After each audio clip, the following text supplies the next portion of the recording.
Sean, you were a competitor in the London 2010 competition.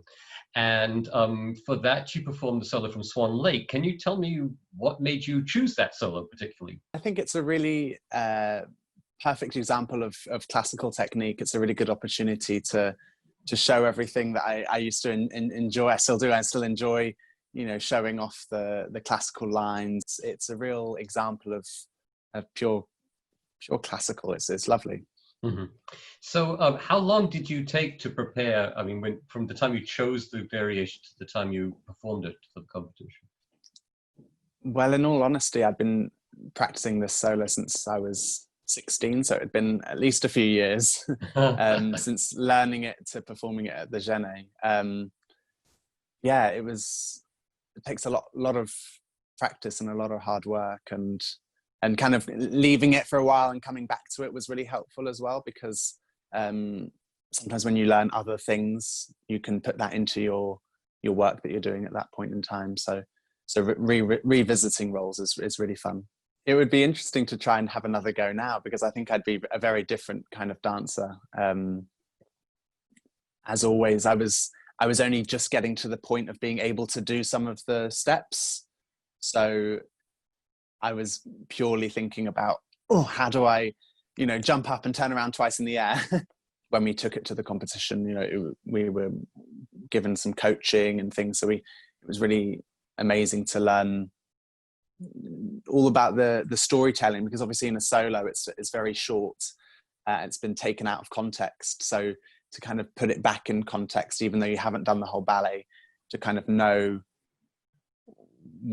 where you are in the story and what kind of mood you might be in and things. It feels like a small difference, but I think all those little things really add up to a good picture. You can really tell that someone's not just thinking about the steps. I think teachers will know this when you're working in front of a mirror particularly.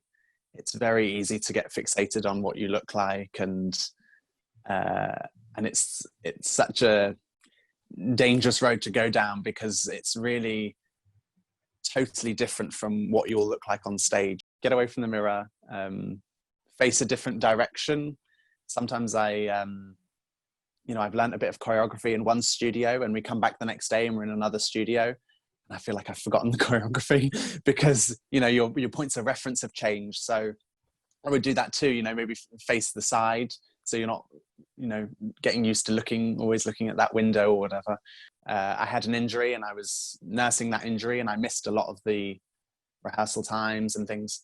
And I was sat in the studio watching other people, and I often would just close my eyes and listen to the music and imagine myself doing it way better than what I'd been able to achieve. You know, that kind of visualizing was really helpful. That actually is an amazing story, that you were injured at that time and you missed so much of the final preparation, yet something must have worked right from that process, because you did very well. Yeah, I had tonsillitis. I was all swollen, and I had fractures in my back. I didn't know at the time, but I was, you know, nursing that. Yeah, I was very quiet, quite normally I'm quite loud and extrovert, but the Genet, I was very quiet, sitting in the corner for most of it. And I did actually go wrong in the performance. I fell at the very end. I was meant to finish on the knee, and I rolled onto my bum and stood up the other side, you know. I was like, oh, it's so embarrassing. But those kind of things, they happen on stage, and it's often about how you recover and things. Yeah. But I remember enjoying the performance. So I